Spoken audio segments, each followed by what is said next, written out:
Oh, well, here we are. We're in the office again. This is where I do a lot of filming from. This is reality. And basically, we spend a lot of time in our vans, and we do, as contractors up and down the country. When you think of the hours that you actually spend in it, even if it's an hour in the morning, an hour at night, and a lot of you guys will do a lot more than that. Let's just get this camera right here now. There we go. I think that's right. So, yeah. We spend our vans, and this is where sometimes I get a bit of peace when you haven't got all those idiots on the road. Yeah, so we spend a lot of time on our vans, and this gives me an opportunity to sort of, when I come back, before I go in the house, and look at the email, things that I need to prepare and get ready for the morning. But just lately we've been doing a lot of videos on the porcelain paving, okay? And as I said today to a couple of people, that there are videos out there on how to lay porcelain. There is, okay, without a shadow of doubt. Are they good videos? Is it good information? Yeah, it probably is, because that's how they view it, okay?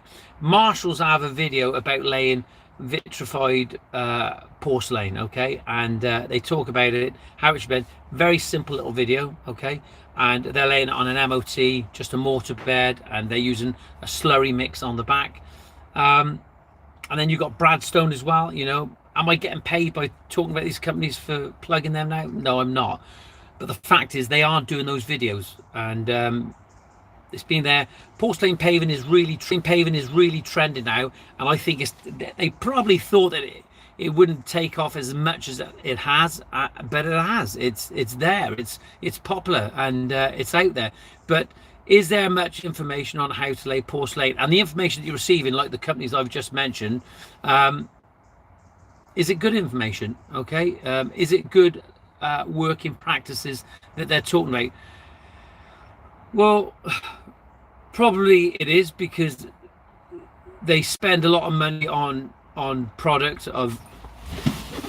Just make sure those gates shut.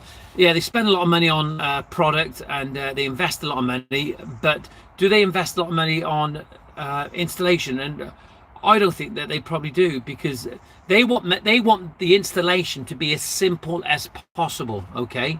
They want, especially with porcelain, they want it to be simple, but the fact is, it's not sandstone, okay? It has no porosity value.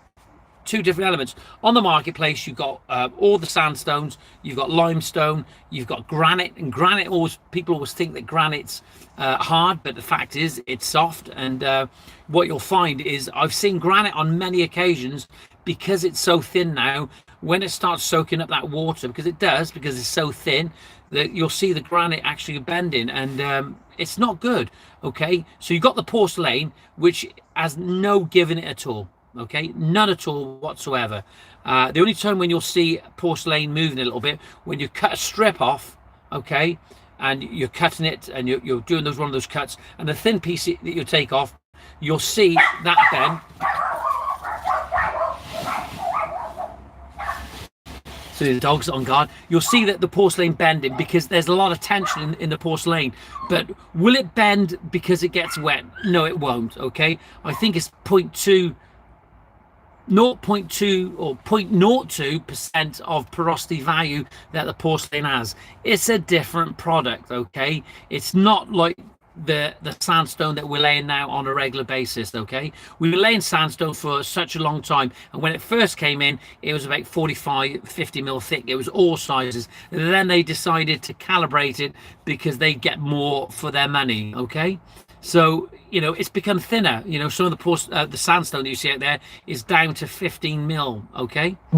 Just want to get rid of that over to one side there. It's down to 15-20 mil, which is not good in itself anyway. But porcelain will remain the same size, and you have to think how you're going to adhere that porcelain to that mortar bed, okay? There are lots of slurry mixes out there now where you can you back butter or put some slurry on the back of the porcelain, and it sticks to that mortar bed, and it works. Hey, there's nothing like a live stream with the dogs barking in the background. Just have a little peep. Stay there. That's fine. They're actually doing their job. Yeah, That's great. That adheres to that. Wait. So then what you have then, I'm going to shut this door a minute.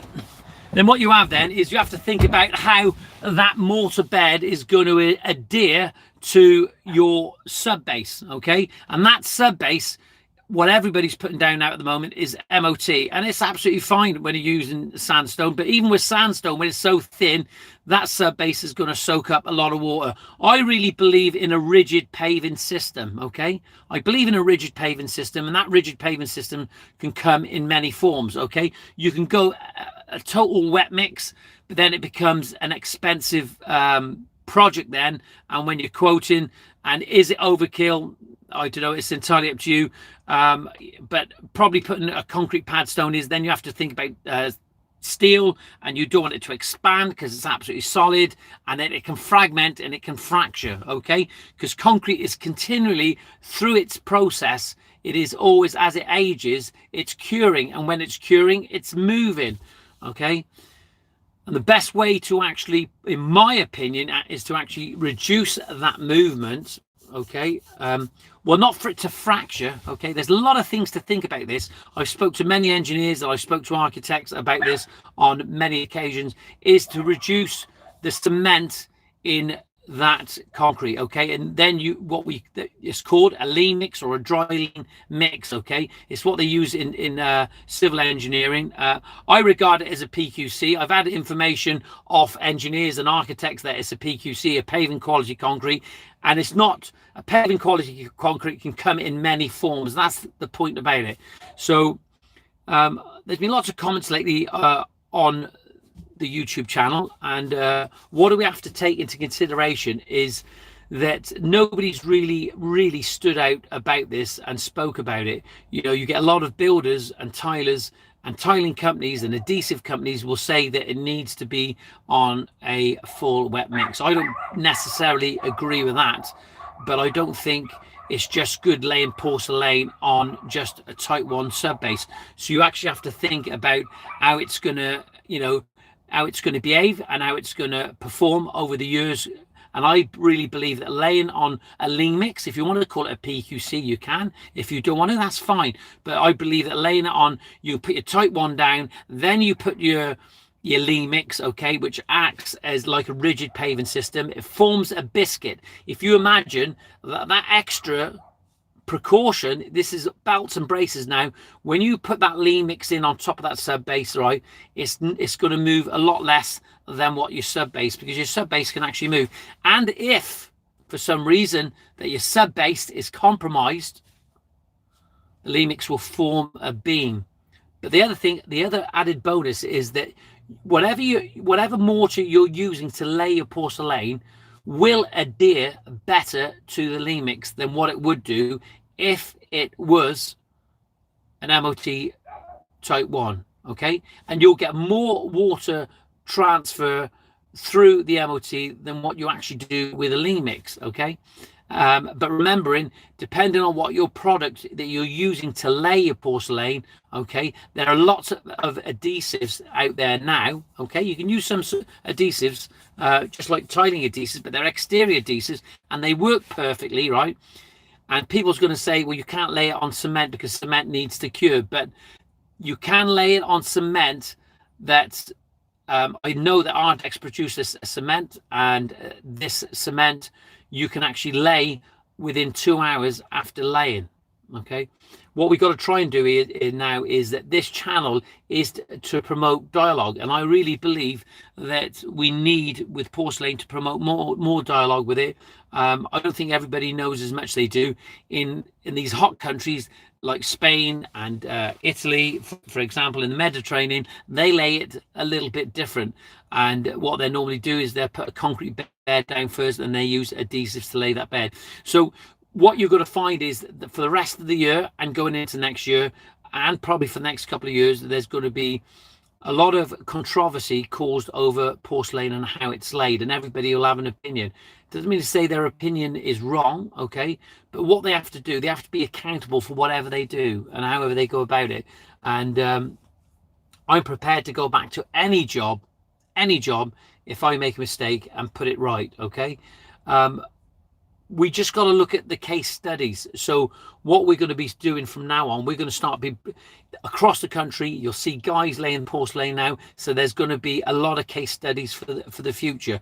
But what I'm prepared to do, unlike a lot of guys, is I'm prepared to show how I'm doing it. Okay, and I don't mind doing that. And if you've got some opinions on that, voice them, okay, but voice them constructively, voice them in a courteous manner. There is never no need for any swearing. I just won't tolerate it. I won't have it. And sometimes I have to take those posts off because it's not good at all. So if you're thinking about laying porcelain, or you want to know a little bit more about it, subscribe to the channel, okay, because it's really, really appreciated. And just tell me your views and your opinions. I want to know what you think on how porcelain should be laid. We need more information about it. Hence, that's why we had the BAL training day in Stoke-on-Trent. Okay, they've done a lot of research on this sort of stuff, and they have their opinion on it. But it is a different animal when it's being laid outside. So, thank you for watching. I know I've gone a little bit longer than what I intended. But I've got a lot of work to do here now, so I've got to get back. I'm going to be keeping the vlogs up, the daily diary of a landscaper. Stay tuned, okay? If you want, greentoplandscapes.co.uk is the website, and the email address is info@greentoplandscapes.co.uk.